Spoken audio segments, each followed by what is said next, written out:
Welcome back.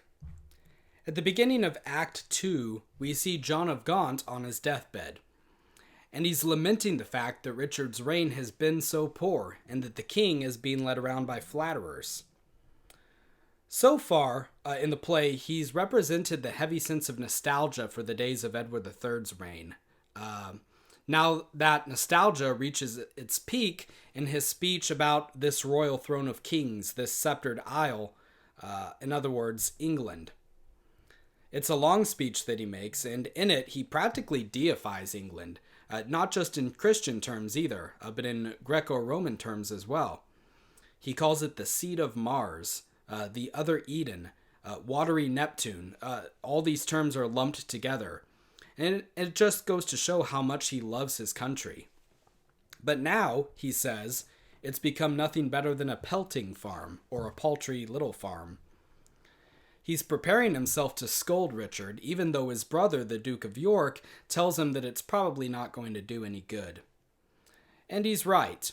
Richard arrives in time to say goodbye to his uncle, and John of Gaunt's words just make him angry. It's clear that they don't like each other very much. Gaunt makes no attempt to hide the fact that he thinks Richard was responsible for Gloucester's death, so they have an argument, and shortly afterward Gaunt dies. Richard wastes no time in doing what he actually came there to do in the first place, seizing all of the goods and all of the properties of John of Gaunt in order to fund his Irish War. Now, the Duke of York steps up and sort of takes the mantle of wise advisor that John of Gaunt was trying to wear.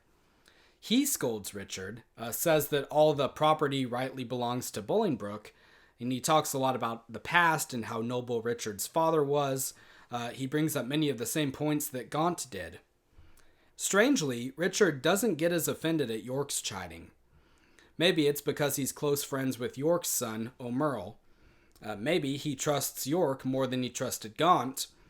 Either way, the rebuke causes Richard to name his uncle York the governor of England while he's away in Ireland. So, what happens next is an example of how time is somewhat condensed in a play. And this won't be the only instance we see of this, especially in Henry VI, Part 1. A lot of time is crammed into 5 acts. So no sooner does John of Gaunt die than we hear from the conspiring nobles that Bolingbroke is on his way back to England to claim his inheritance. There's no way that news traveled that quickly. Historically, some time had certainly passed. But for the sake of the play, we have Gaunt's death, Richard's leaving for Ireland, rumors of Bolingbroke's return, and the nobles deciding to go and meet him, all happening in what seems like the same day. In the next scene, we see Richard's flatterers and the Queen reacting to the news that Bolingbroke has come home. We see the flatterers behaving toward the Queen the same way they did toward Richard. They're yes men. They say, "Oh, don't worry, everything's going to be fine. Be happy, don't concern yourself, don't get stressed out." The Queen, who seems to be a bit more circumspect than her husband, doesn't fall for it as easily as he did. We see pretty quickly that these flatterers are all worthless when push comes to shove. Only one of them, Bagot, takes any decisive action whatsoever. The other two, Bushy and Green, flee like cowards. And the man who Richard appointed to rule in his stead, the Duke of York, is practically worthless as well. He wants to help, but he's old. The commoners are on Bolingbroke's side, and he doesn't have the strength to muster men. So all of Richard's friends and supporters show their true colors almost right away. Oh, also, before we move on, I'll make a quick note about this queen, Queen Isabella. Throughout the play, she seems wise, she seems in love with Richard, and we're not given reason to think that there's anything particularly odd about the king and the queen's relationship. But this is Shakespeare taking liberty with history. What the play doesn't hint at is that at the time of these events we're reading about, Queen Isabella was 10 years old. She was actually Richard's second wife. His first had died some years earlier, and since the king was single again, his advisors saw it as an opportunity to cement an alliance with France through an advantageous marriage. The King of France at the time, Charles VI, only had one daughter he could still offer to the king. The problem was, she was 6 years old. Richard was 30. But Richard was eager to make peace with France, as I've mentioned before, and this was seen as the most sure way of doing so. While this might seem, or definitely seems bizarre to us and creepy, it's also important to note that this was a marriage of political advantage. It wasn't actually consummated. In fact, Isabella mostly lived apart from Richard during the time that she was in England, with her own maids and tutors and guardians, and nobody expected them to live together as husband and wife for years, not until Isabella had grown older. But Shakespeare skims over this fact, and his version of Queen Isabella seems to be an adult. That's just one instance that we'll see of many in which he tidies up the story a bit from what the historical facts actually were. So anyway, we see Richard's flatterers being exposed for the cowards that they are. And in the next scene, in Act 2, speaking of flatterers, we see the Earl of Northumberland laying it on heavily with Bolingbroke. It's almost nauseating. He says that the conversation he's had with Henry has been so pleasant that it's made all the miles they've traversed on foot, through bog and forest and mud, worth it. Oh, please, right? And at this point, Henry is maintaining that he's only back to claim what's his own. He doesn't intend to depose Richard, but it's clear that Northumberland at least sees this result as inevitable, and so he's trying to cozy up to the man that he thinks is soon going to be king. We also meet Northumberland's son for the first time, Henry, or Harry, Percy, who's going to play a much larger role in the next play we'll read, Henry IV, Part 1. In that play, he'll go by the name of Hotspur, due to his temper, which we don't see much of here. But the exchange between Bolingbroke and himself is setting the groundwork for the conflict that we'll see later in the next play. So keep an eye on young Harry Percy. So all of these lords are coming to meet Bolingbroke, and keep in mind, again, that this is a huge risk for them. It's treason, and it's clear that they're all of Northumberland's mind, that they're switching to the victor's side at the opportune moment. But Bolingbroke hasn't yet committed to overthrowing the king. He's just maintaining that he wants what belongs to him as the new Duke of Lancaster. And it's at this point that the character's silence creates a problem for us, the readers. We've already talked about how he plays things close to the chest, how it's hard to get a read on what his motivations are. Is he duped by his own assurances, whereas all of the lords know something that he doesn't? Or did he really want the crown from the beginning, and he's just lying about his intentions to save face? That's kind of left up for us to decide. In this scene, we also see the last protest of the previous generation, personified in the Duke of York. He shows up to stop Bolingbroke, but in the end he can only reminisce about his brothers, John of Gaunt and the Black Prince. His loyalty is divided between his two nephews, and his torn mind has rendered him obsolete, neutered in his own words. Now we'll see this divided loyalty returning again and again as a constant motif throughout these plays. And here, the division is internal. It's in York's mind, or in his heart. But in future plays, that struggle or that division is going to burst outward into the real world, into civil war, and thousands will die. So, York gives up. There's not much more he can do. The Welsh, who were on Richard's side, go home when they hear rumors that the king has died. Bushy and Green and the other flatterers have been rooted out of their hiding places and killed. And so by the time Richard comes back to England in Scene 3, he's lost almost all of his fighting forces. He just doesn't know it yet. Scene 3. Act 3, Scene 3, I mean. This is an important scene. Perhaps the most important one of the whole play. Because in it, we see that Richard's moment of clarity comes, where he's knocked off his pedestal and learns that he's just a mere man. He comes in strong and confident. He compares himself to the sun, to the searching eye of heaven, And he says that even the foliage and the stones of England will rise up in defense of its true king. Then, a sort of good angel, bad angel scene plays out. The bad angel, his flatterers and his own ego, contends with his good angel, the harsh reality of the news that comes in, his own common sense, and even a sense of mortality. For the first time in the play, there is a struggle going on within him now. He's overconfident and egotistical. He doesn't even seem to have a plan. But then his hopes are dashed by the news that Salisbury brings that the Welsh army has gone over to Bolingbroke.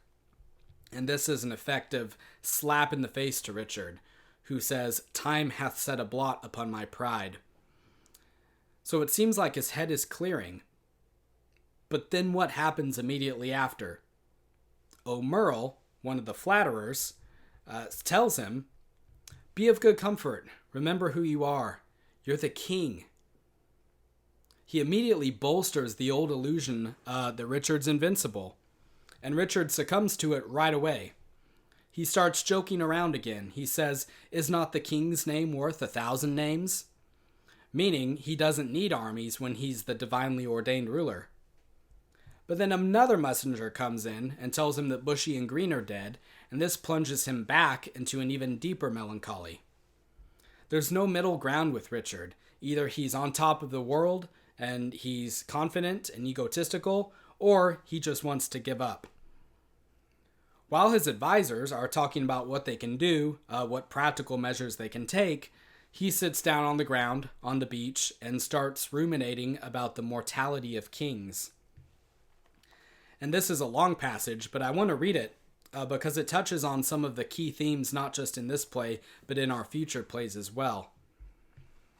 Richard says, "Let's talk of graves, of worms and epitaphs. Make dust our paper, and with rainy eyes write sorrow on the bosom of the earth. Let's choose executors and talk of wills, and yet not so, for what can we bequeath save our deposed bodies to the ground? Our lands, our lives, and all are Bolingbroke's, and nothing can we call our own but death, and that small model of the barren earth which serves as paste and cover to our bones. For God's sake, let's sit upon the ground and tell sad stories of the death of kings, how some have been deposed, some slain in war, some haunted by the ghosts they have deposed, some poisoned by their wives, some sleeping killed, all murdered.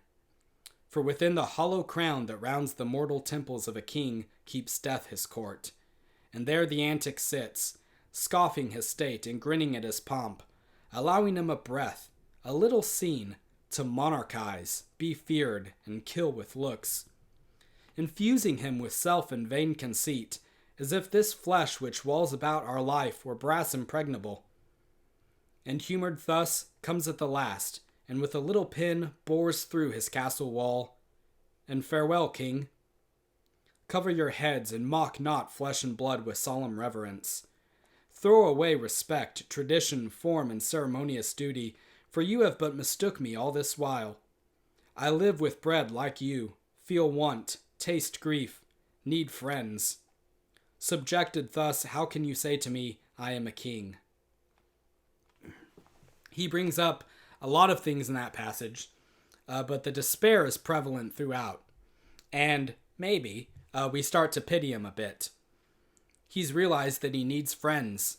He needs people who care about him. And he feels really lonely here, even though he's surrounded by flatterers. And it's a far cry from the Richard of one act ago that didn't even want to go visit his uncle on his deathbed. But here something strange begins to happen, and it carries on into the next scene as well. When Bolingbroke and the earls come to Richard, he seems, for a moment, to revert back to the pompous Richard of Act 1. He goes all out. Maybe he's considering this his grand finale of some sort. Remember what I said about him liking to stage pageantry, about him being a sort of artist.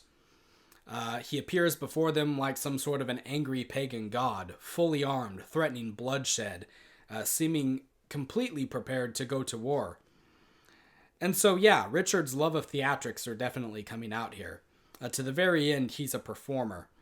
He wasn't a very competent king or a very benevolent king, but he understands this. He knows how to put on a show, and how maybe he can strike fear into the hearts of his subjects through that show. But he can't, because in the end it's just that. It's a performance. He caves almost immediately, and he goes even further than what Bolingbroke demands.